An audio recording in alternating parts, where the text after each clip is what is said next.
Change doesn't happen on its own. It happens on purpose, and Bloomerang understands that. They've built their software for your purpose, designed to ignite human connection and give you deeper insight into your donors. Bloomerang connects nonprofits with their supporters, building a cycle of impact that accelerates with each new link. Their giving platform isn't just clearing hurdles, it's raising the bar. Schedule a tour at bloomerang.com and discover how over 20,000 organizations just like yours raise, recruit, and retain more supporters with the help of the Bloomerang Giving platform. Learn more at bloomerang.co/purpose and profit.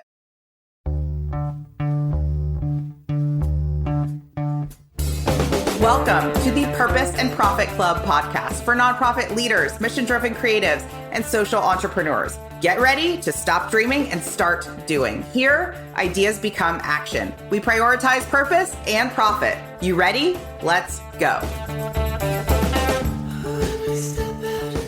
We have a very special guest on the podcast today. Now, she doesn't know it, but I've been a fan of hers for quite some time.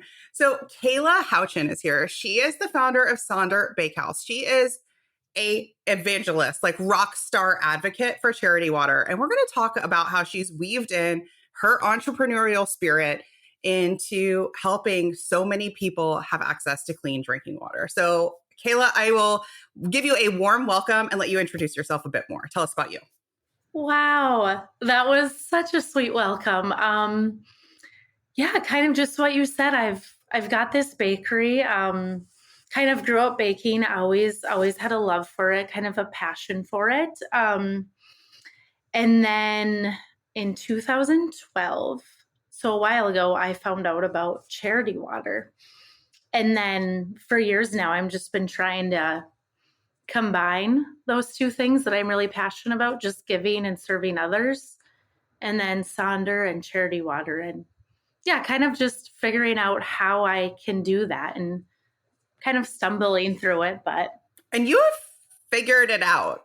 Like, we will link to your Instagram feed. So your Instagram feed is like this beautiful mix of amazing baked, delicious goods, right? It's like you in the kitchen, it's you and your amazing cakes and treats and things like that. And then all of a sudden there'll be like a yellow bucket, right? The yellow, right? And Jerry can. You have weaved in that as part of like your mission so beautifully. But let's start from the beginning. How did you first hear about charity water and what made you feel connected to the mission? So in 2000, well, it was 11 or 12. Okay. I was reading the book, Start Something That Matters by Blake McCoskey. He's the founder of Tom's Shoes. So buy a pair and then they give a pair to someone in need. So yeah, kind of a one-for-one model. And in that book, which I really enjoyed, he mentioned a couple of nonprofits that he thought were doing awesome things. And one of them was charity water. Yeah. So I remember like Googling it and just being intrigued, but not acting on it, not doing anything with that little information that I had. Well, months down the road, I don't know how I stumbled across it exactly, but Fargo's pretty small. The founder, though, Scott Harrison, he was speaking in Fargo, just at this free, it was like some health pitch event it was called. My mouth is open. I'm like, oh, that's so cool. But yes, so I went to that not knowing anything. Yeah, you're like, I'm going to go check this out. Yeah, I was curious. And then I just felt like I was opened up to this whole other world. And it was extremely frustrating. And that was in 2012. And it's, 13 years later, and we still haven't created the will to solve this problem. We know how to, but we need more of us to get on board. Like the will isn't quite there yet for a lot of us. And I think, that's probably lack of awareness still. But, because charity water was like, I think they were going on year 6 or 7 when I became aware. Okay. So yeah, just kind of doing things. What happened next? So you go to this event, you hear Scott speak, which he's an amazing speaker. So I'm guessing you're like, okay, I'm hooked. I'm interested. Then what? Did you join the spring? Did you just kind of follow them for a little while? Like, what, do you remember what your next step was? There's been so many steps over the years. Oh my gosh. I don't think I joined the spring till 2018, whenever they started it.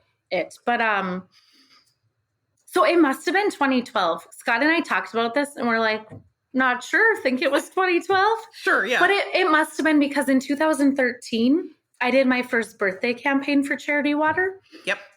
So the Charity Water kind of came up with this model years ago, and other people do it now, of course, for other things that they care about, but just essentially saying like, hey, I'm turning 35, like I don't need any gifts. I have, more than I could ever need. Like, would you want to donate, in honor of my birthday? So, I mean, it's really easy, like the birthday campaign, and you can do everything on their website. Like, yep. It's a couple clicks of a button for you to start your own birthday campaign. So super easy, super frictionless. But at that time, like what made you or what? So it was easy. You were interested. You wanted to help. Did you have any resistance to like, who's going to donate to this fundraiser? Or were you like, I'm just going to give it a shot? Oh, I think I put my goal as like a 500 or 1,000. Yeah. No, that first year I did. No, I was in college. Yeah. I mean, I still technically would bake. I think it was 2011, July, that I officially or really started taking a lot more orders when I made a Facebook page. But the bakery I'm in I got in here May of 2021 is when it was finished being built. So you run your first birthday campaign. Maybe your goal is somewhere around $500. That sounds about right. I think it was. Yeah. I feel like for a first one, I feel like that's good. Like a good neutral place to start that doesn't feel impossible, right? But here's the thing, like that happens. And then what makes you go, I'm going to do it again the next year? Most people don't do that, which I kind of get why, right? You do it once, you did it, you're done. But I was like, I don't know. I don't have a ton of money to give, but like, I want to keep spreading the word. And then maybe there's other people that want to give. I didn't do it every year, but I've done it just kind of on and off majority of the years. And then I have to give the listener like a little footnote narration, which is like, dear listener, Kayla has raised over $100,000 in her birthday fundraisers for Charity Water. I looked this morning. That's at least what so like I think it's 147,000. Yes. What you have done is remarkable. Like remarkable. So we started with a $500 fundraiser. You said you didn't have a lot of money personally to give. And then at some point you're like, I'm going to do it again. And I'm going to do it again. And I'm going to do it again. Then I left Fargo for a couple of years. I went to college here, left for a few years. I knew I'd be back. I was gone for it was like 18 months or 19 months.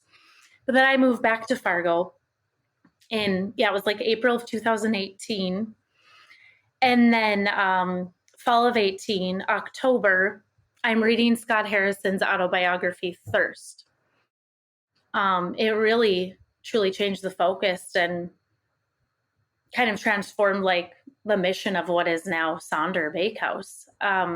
I just feel like I had such a greater purpose. I think I did, but I mean, of course I did before, and I did for Charity Water, but like just reading the book and just knowing so much more about it. I don't know. A handful of my friends are like, you became obsessed, but I'm like, I don't think there's anything wrong with that. And like, I've just learned over the years, the most like sustaining, like life-giving things to me, I mean, it's just joy and like giving and serving others.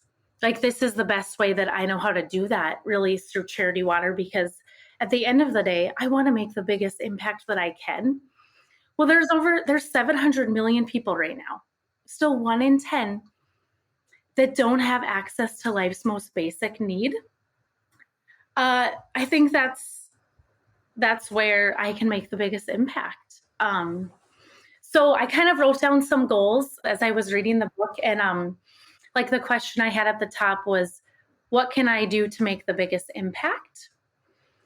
And then also that kind of winter, I started telling people about it here.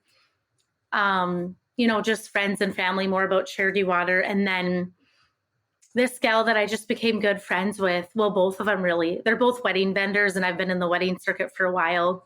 So one of them's a photographer and one of them has like a rental studio and boutique and furniture and just rentals for weddings. So I was talking to both of them, and I was like telling them about Charity Water and told them I wanted to do this birthday campaign. Well, she's like, I can take photos, use my space. So every year now, since 2018, I've taken photos just because I want to promote it and just kind of spread the word. And then that birthday campaign really kind of took off, unlike any other one has really. I was teaching at an elementary school at the time at this private school, and they invited me to speak at chapel. So that was pretty cool because a lot of kids got on board with it. I had a 5th grader bring me $100 bill. I was a PE teacher. And she's like, I got all straight A's. My parents gave me $100 for getting straight A's. Here. Wow. A kindergartner brought me a bag full of coins. I think I was like crying every other day in the gym class. I'm like, oh my gosh, these kids get it though. Like I see that. Yeah. I saw that in the gym a lot too. Just how they see issues is like black and white, fair and unfair. That's so right. Like so many of these kids got it. And it was so cool how that all just kind of happened. There was this 5th grade boy, and then this other girl kind of started doing it too. They made bracelets. I have a couple still. Yeah. They were these beaded bracelets, and you could order them in like different colors and stuff. And I think they gave me like over $200.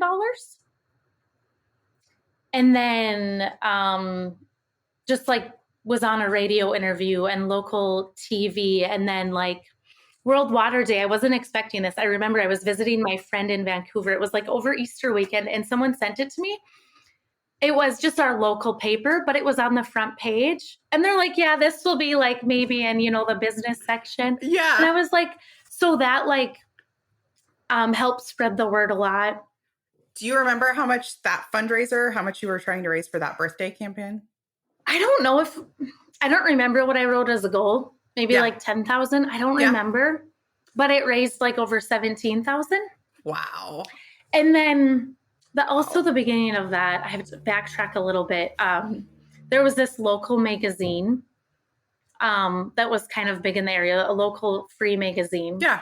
They asked me to do an article about baking. Well, it was pretty much all about Charity Water. And for that birthday campaign too, I was also just spending my time and then the cost of the materials making macarons and cakes. Yep. And then giving all the money to the birthday campaign. So that helped get a lot of traction to that magazine article, because they also ended up putting a cover up. It was just me holding a cake on the cover. Again, was not expecting that.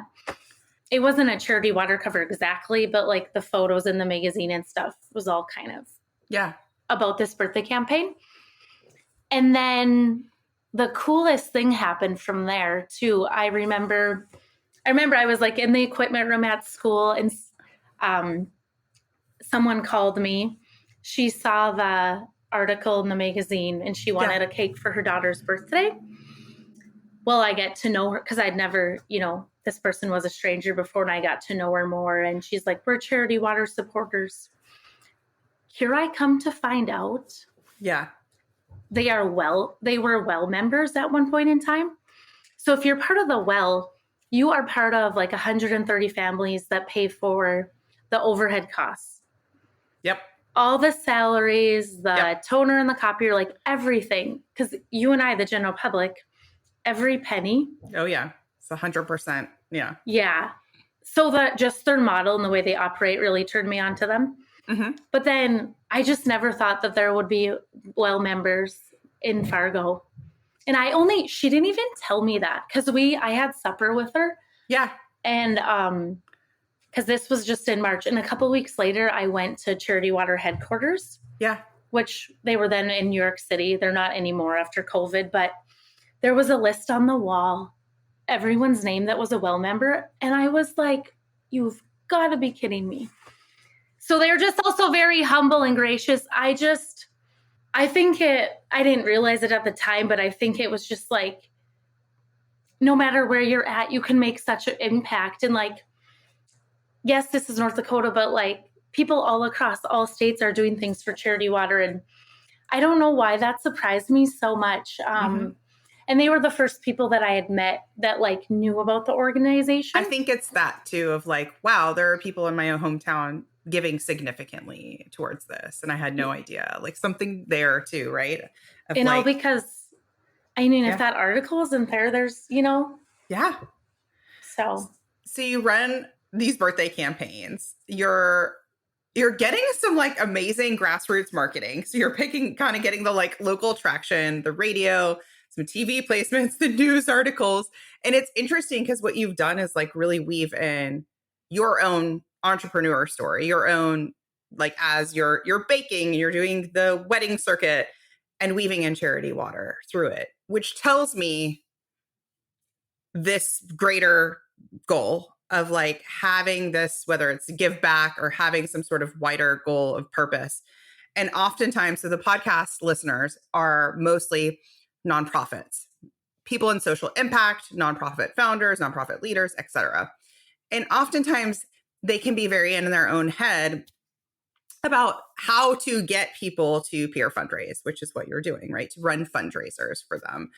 And what I tell them is like, they want to do it for a lot of the reasons that you're describing. Like it aligns with your own purpose. Yeah. Of like, there's something in it for you. It's not just, definitely. Yeah. So talk to me about that. Like, and especially too, and I guess I'll jump in a little bit too, of like, you're raising money for an organization. I don't know if you have traveled over to see any of the wells, but like all virtually from what I can tell. Yeah. Yes. Yep. Yeah, I joked to Scott when he came to Fargo in 2020 because I hosted this gala for clean water. Excuse me, it was 2023. It was supposed to happen in 2020, and I can tell that whole story too if you want. But in that speech to him, I joked that that I wanted to go over and see it with my own eyes and stuff. So hopefully I'll get to one day. I haven't put that on his radar in a while because I know he takes well members there. But if you're a well member, you're probably giving them millions and millions of dollars. But you've had such a connection to this cause, even though you haven't seen it in person. You've been able to really connect with the cause and the impact. Yeah.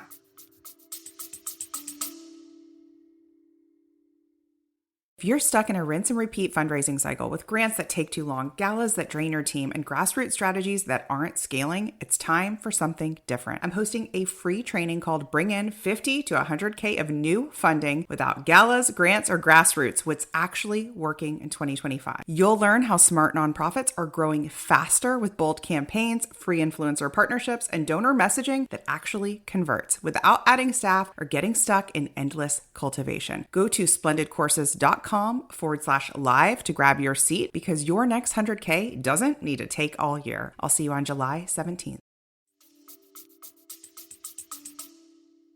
They're so good at what they do. They're such, they're storytellers. So I feel like I've seen it almost sometimes. And there's been twice where once in New York City and then this past fall in Franklin, Tennessee. With Charity Water, I got to do a virtual reality headset. So I got to follow this girl's story. I think she was 9 or 10, this 8-minute video. And I don't know if you've ever done virtual reality. So I felt like I was there. Like so want to get that to Fargo. I just feel like that's the best way to make the biggest impact is if they see it. Like a video doesn't even compare after watching that. I think it's so smart. So we have here in Atlanta, the Center for Civil and Human Rights, and it's very immersive. And as you said, like you can watch a video, but it is sort of a VR twist, but almost a little bit before VR. So I can only imagine how like immersive this is too. I think that's so interesting too. And like I also want to hear about the gala, because now we're talking about like what started as the $500 birthday fundraiser, then sort of the 10K goal with the 17,000, right? Actual, and then, it's starting to really build. And then let me give you a little behind the scenes. So I work with nonprofits. I teach them fundraising. I teach them marketing. I teach them a lot of peer. You could teach me a lot. No. Yes. I'm about to, I don't know if I'm going to embarrass you, blow your mind, or what. Take it as a compliment. But I teach them about how the peer fundraising, what you're doing, birthday fundraising, working with influencers, working with ambassadors online is key, right? Just getting kind of that scale. Like, and there was years and years ago where I was checking out Charity Water's feed, and I was going over to the little tagged section, right? So you can see what brands and individuals are talking about Charity Water, who's advocating for them, right? And there's Kayla. There is Kayla. And then time goes by, and there you are again. And there you are again. And then I'm following you. You're on my radar. I'm like, look at her go. Slow clap. Look at her go. And then all of a sudden I see a gala, and I'm like, holy crap. Like, she is a woman with a vision, a woman on a mission. There's Scott Harrison at the gala, right? Like, you're a force. You're a force. So talk to us about the gala. Like, this has evolved. It's so cool. Oh my gosh. You are so uplifting. I think I really needed to hear that. Oh my goodness. I want to just bookmark that. Wow. Everyone listening right now is no doubt going, where do I find my Kayla? Which we'll get to that at the end. Like, you're a gift to Charity Water. No doubt. Yeah, no doubt. Likewise, they make me feel like family. It's so special. And but going back to reading Thirst, of course, yes. I'd never met Scott, never spoken to him, never, But I wrote that question, what can I do to make the biggest impact? I don't even know how I came up with a gala. I think maybe because I knew, like, that's a fundraiser. You get people together, you do what you can. Never had been to one until I hosted one. I love it. So, I just thought, gosh, if I can just spread the word and bring people together and have Scott here, then, whatever they give, they give. So I emailed him a really, really long email thinking, he's not going to read this. Chances are he's not going to read this. That's what I thought. I don't know why I thought that. Like 5 or 6 weeks later, I got a response. And he said he'd come to Fargo. And, that was just an idea. And I was like, oh my gosh, I have to figure a lot of things out. I just kind of put it out there, but, so that wedding circuit has really been really special throughout this. Scott and Carrie are this husband and wife. They're, the Gathered, the boutique rental place. So they were the first people that I told this about. Just because they're just such visionaries too to me, and just the things they can create and do. And Scott's got a theater background, and he's like just very outgoing and like has been an MC for events. He wasn't the first year for me, but he was last year, and he will be this year. But Scott said he was on board. So I was like, okay, we have to make this happen. But I had like a full year, I think. Because I think it wasn't until May I hopped on and Carrie and Scott were there because I was so nervous. I was like, I've got a video chat with Scott Harrison. What do I do? Because he's a hero to me. He is. I don't have many heroes in my life, and he is certainly one of them. But anyways, we talked a little. It was really brief, and he's like, "Yeah, I'll come to Fargo." So we had like a whole year to kind of plan it, and then COVID hit. So we called it off like late March. Yep. And then finally figured things out, I guess. And in 2023 in May, he came and we did it. And I was just still so glad that he was, on board. And then last year we had Charity Water's creative director speak. And then this year, I know who I want it to be, but not quite sure yet who it will be, but it doesn't really matter because anyone from Charity Water will be fantastic. So, yeah, it's just a little, we eat and hang out and I speak and Charity Water.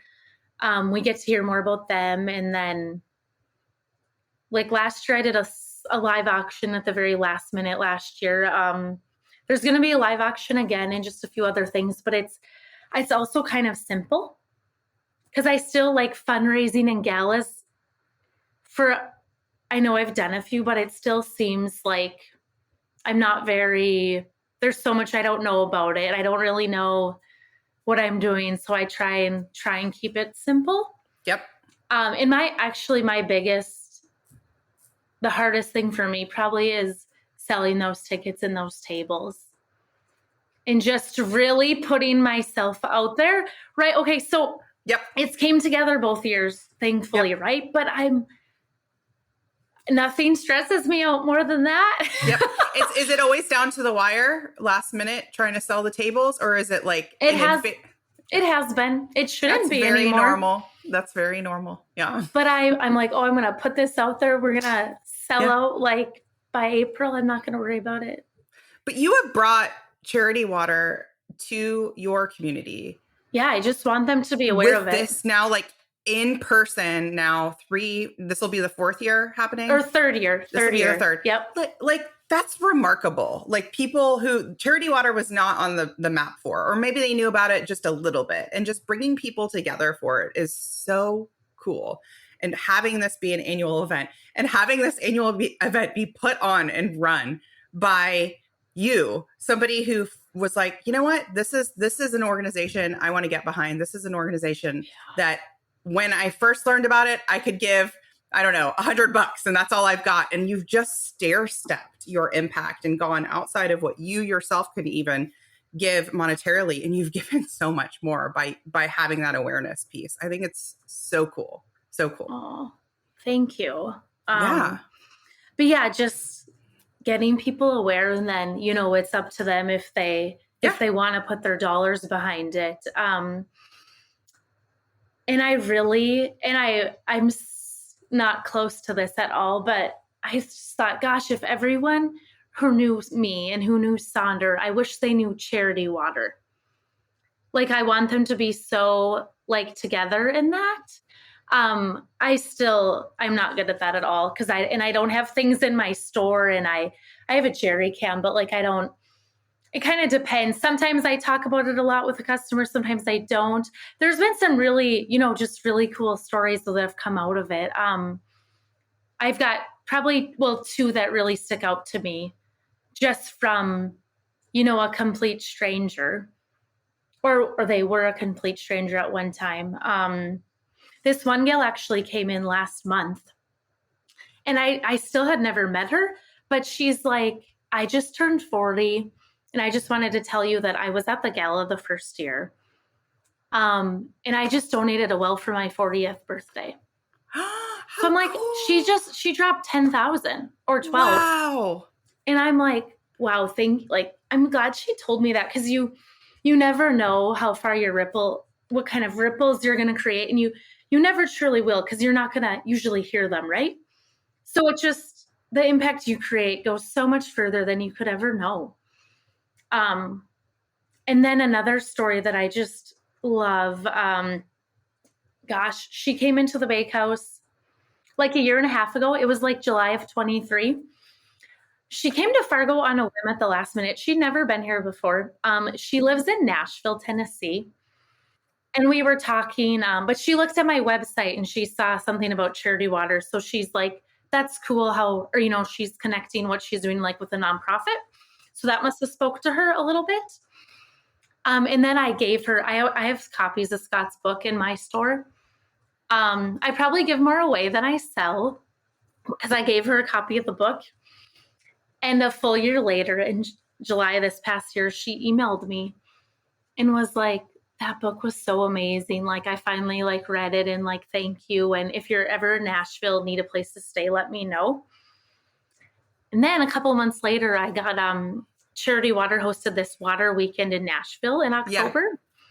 I stayed with her, and she like went to one of the events with me, and turns out one of her friends is like a mega big supporter of Charity Water. Oh, Like, wow. how does this happen? And she was just such a delight, and like, I think she'll be a forever friend now. Yeah. They recently opened, it's called This Experience Lab. Are you aware of that at all? I cannot wait to visit. And since I'm in Atlanta, yeah, you gotta I'm go. driving distance. Yeah. And I'm like, take the kids for the weekend. I think that'll be a really fun trip. Oh, yes. Bring your kids. And then assuming they still have the HR, you can watch that video I'm talking about. Yeah. I have to go back too. I have a feeling I'll want to go back every year. They were giving some private tours. It wasn't done yet, that kind of weekend for water. And yeah, it was so cool. Just, it's going to open up so many people's eyes. And like the gal beside me, you know, she had tears in her eyes after watching that video. And then she donated a well right after that. And I'm like, how many people are going to do that? So yeah, that space is so amazing. And now they've added so much more since I was there.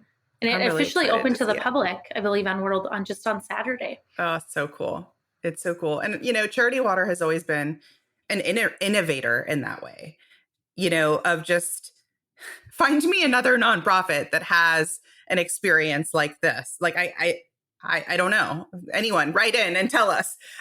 This is the only one that I can think of that has this level of experience. And I think to your point that you brought up earlier, when you were teaching and you said the kids got it because they got the through line of like, hold up, other kids don't have access to water, what clean water, right?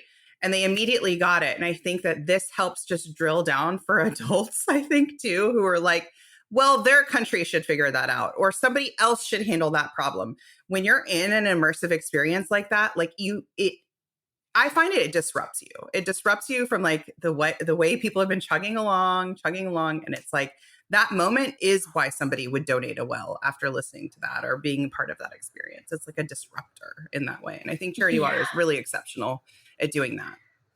They are. Yeah. I don't know any charity that comes close to them. I wish others would. They've truly reinvented charity and just, yeah, pretty radical the way they operate in their 3 pillars and just, I don't know. I'm like, how could you not get on board? How could you not care? But, you know, I know everyone has their causes and yes, mine's clean water. For you, one of the things we haven't touched on yet that I wanted to touch on was with the birthday fundraisers, and maybe it's happening at the gala too. You have woven in, from what I can tell, like if you've got a birthday fundraiser, I don't know what your goal. What's your goal for this year's? I didn't know how to do this in the first point because Charity Water's like, you're hosting a gala for us. Like, people don't do that. Like, what? I was like, yeah, can I host a gala for you guys? Like, do I have your permission? Can I get some photos from you? Yeah. If you want, because I have a local graphic designer. He's Let me get a logo. Right? He donates his time, but yeah, I'm like, he'll whip up a logo. Like, I can send you everything if you want to like okay it. They're like, okay. Yeah. So yeah, I think they were a little surprised at that, but I was like, well, I'm just fundraising, you guys. But so the gala is linked with my birthday campaign, so people can donate to that. But I guess I don't know if it's kind of a higher goal than I've ever had. It's 75,000 this year. We are a long, long ways from that. But like the first year, the gala raised 51 something. And then last year was 49 something. It's amazing. So remarkable. Yeah, we'll see. That's amazing. So what I want to raise millions though. So. And how do you raise millions? By starting exactly with what you're doing. Start like literally, right? Yes. You are doing it. You are completely doing it. You will raise millions. Is that the goal? Yeah. For you?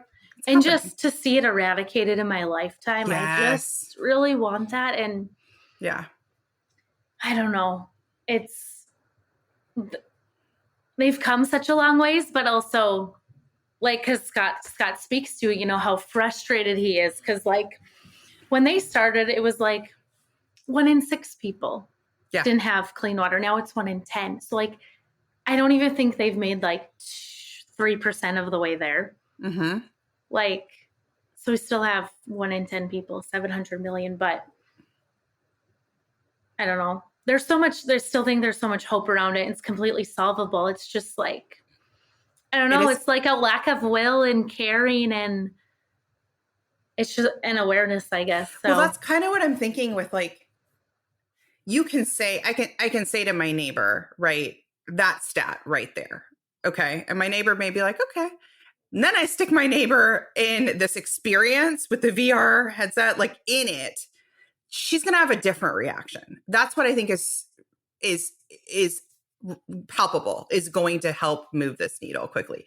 And then you layer on, there's so many different strategies, but you layer on what you're doing and what so many other birthday fundraisers are doing. Then you layer on other different giving, ways that they have going. So it's happening. It is moving the needle. One of my pillars though is I'm impatient.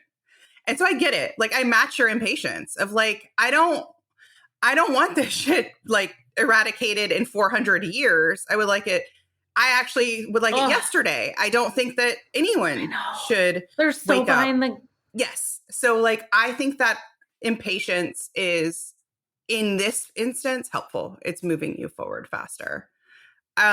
With one of your fundraisers, I did notice you were like, one of the things that you do really well in weaving in the business is you'll like auction off cakes, right? And things like that. So you weave it in. Tell us about that, because I think it's a really fun strategy. I don't remember when I started doing that. Well, first, I think even before that big birthday campaign in 2018, I started doing it for some local, it's called Giving Hearts Day, but it's like the biggest fundraiser in North Dakota and like northwestern Minnesota. They raise millions of dollars that day. So I would always do it then, but then I just started randomly, doing it around my birthday. Like, I think I did 5 cakes this year, but I usually do a couple more. So I should do one soon.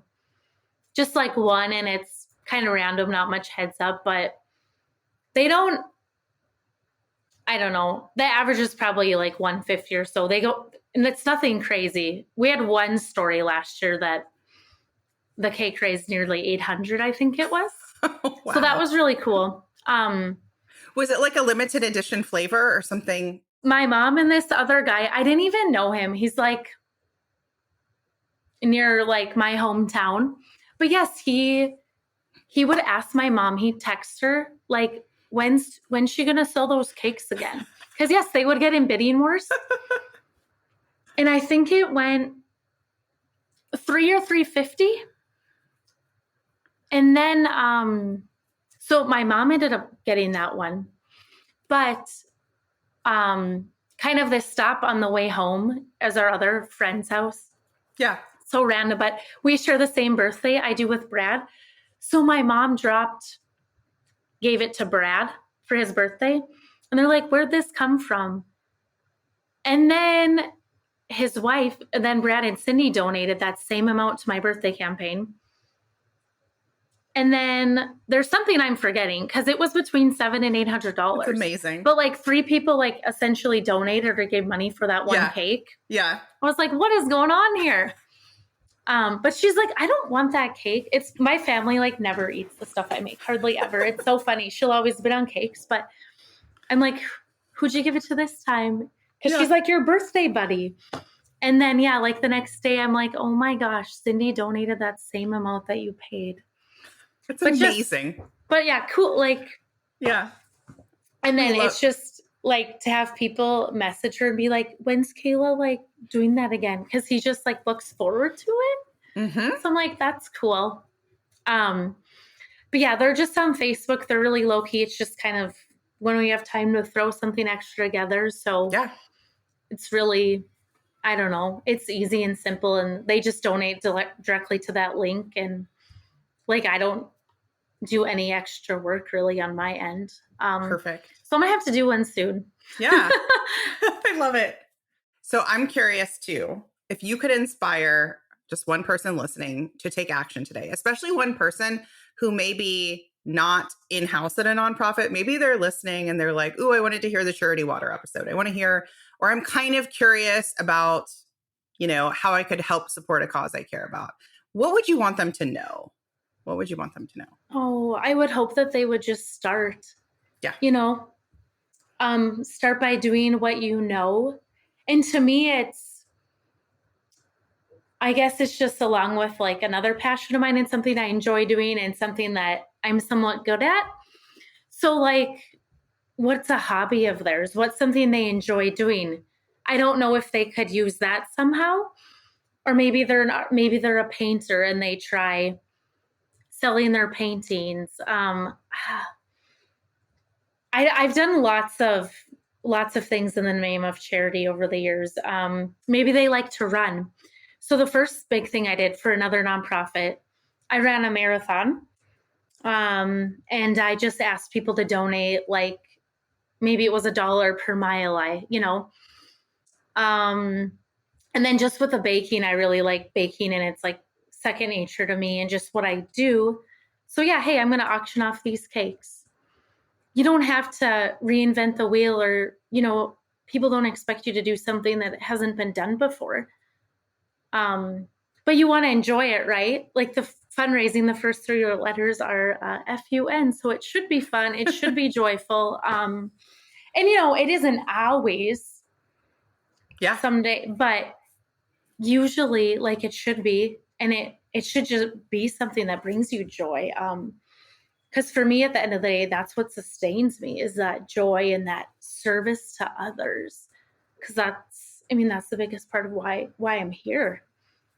I love that. But just start by doing whatever it is that you like to do. I could give you another example too. I host a basketball tournament. It's coming up next week. I've raised a friend and I, we do it together. Yeah. But we've raised over $60,000. But we've done it for this will be the 13th year. So it does definitely take away a lot from my business and my work. But I couldn't imagine not doing it. Sounds and like money to me is not like it fills your cup, right? Yeah, absolutely. And it's just an honor of someone that we really cared about, a teacher of ours that passed away just after we graduated high school. And we thought it was going to be a one-time deal, this basketball tournament. Yeah. So I'm really going off tangent here, but if this is about fundraising, like no, maybe you're welcome to go off tangent. Okay. Yes. Thank you. Yes. Because we didn't know what the hell we were doing. Yeah. We were freshmen in college, and we asked our basketball coaches if they could like help us and like be refs. So we had to find volunteers, like 30 to 40, because we have concessions, there's scorekeepers. But anyways, that first year we didn't even raise $1,500. We raised just over $1,500, and there were 16 teams. Well, last year there were 42 teams, and we raised what was it? $7,300. Wow. And it's a one day this basketball tournament. Like it goes from 8 to 4 too. It is. And just so many unexpected blessings have come out of that. And then just kind of after it later, volunteers and friends of ours are like, that was so fun. Like when are you doing it again? Yep. Yep. Like, what? We're not doing this again, you guys? We did it again and again and again. You have signature events. You have a basketball fundraiser that is now a signature event. You have your birthday fundraiser, which is a signature event, and you have your gala, which is a signature event. I love it. I love it. I'm curious. I've got 2 last questions for you. So this is a very serious question, which is, what is your favorite thing to bake?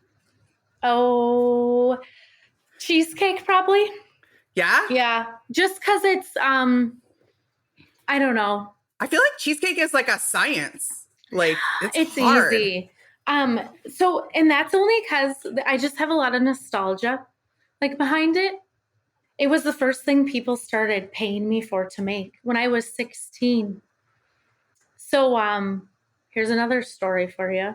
I was a sophomore, small town. It was our annual fundraiser for FFA. So it was a pie auction. There's the auctioneer. You just stand up there with your pie. Yeah. Well, I asked the advisor, I was like, can I make a cheesecake? Sure. Yeah. And then my friend wanted me to make her cheesecake.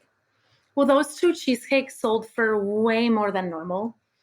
But that's because my uncle was being really silly and he paid like $375 for one of them. So then like the whole town thought I made good cheesecake or something. And he just believed in me and was supporting me. And we lost him about a year ago now. And a couple days before the last gala, yeah, I was like, I think we should do a live auction. Like, and Scott, I know, or our MC, and he's a buddy. And like, I was like, do you have auctioneering skills? Sure, yeah. He's like, okay, yeah. Yeah, he's like, I'm a theater guy. We can figure something out. Yeah. So, you just need to be hyped up and you got it. Yeah. Yeah, he was great. So we just did 3 of them, but like they went over well. They raised over $5,000. My gosh. But yeah, and that was just, I don't know. It was just such a core memory for me doing that and I was like, I want to recreate that and do it again and see what people do in Fargo with it. Yep. And they did something all right. So there'll be more of that this year. Oh, that's so cool. I love it. But yeah, cheesecake probably. That's a good one. So we ask every guest on the podcast to share a thought or belief they like to think on purpose. So this could be a mantra, an affirmation, just something that you feel like guides you forward. Would you share one of yours with our listeners? I just really have a belief in God, I guess, and I know not everyone does, and that's fine. Whatever it does, whatever your thing, whatever your higher power, whatever your belief is, I think that he puts, I don't know, I think he's placed things on my heart, and Charity Water is one of them. And just really giving and serving and just, there are no joke, lots of days where I wake up and just, one of the first things I think of is how can I be the hands and feet of Jesus today? You know, and there's so many different ways, just how can you be just a giving, generous. Yeah. Yep. At the end of the day, it's just all about service to me, serving others because I've been given so much. Yeah. And just, you're doing it. You are doing it. Not a good mantra. No, that was great. I wish I would have had thought on that more though. That was just perfect. Serving others is, it's never led me astray. It's always been so fulfilling and purposeful. And so.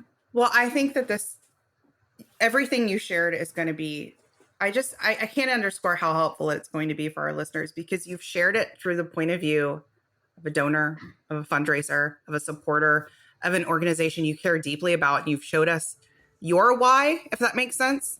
A lot of nonprofits spend a lot of time trying to figure out how to get their mission in front of people. And so you've given us an inside look. And I just want to say thank you. Thank you.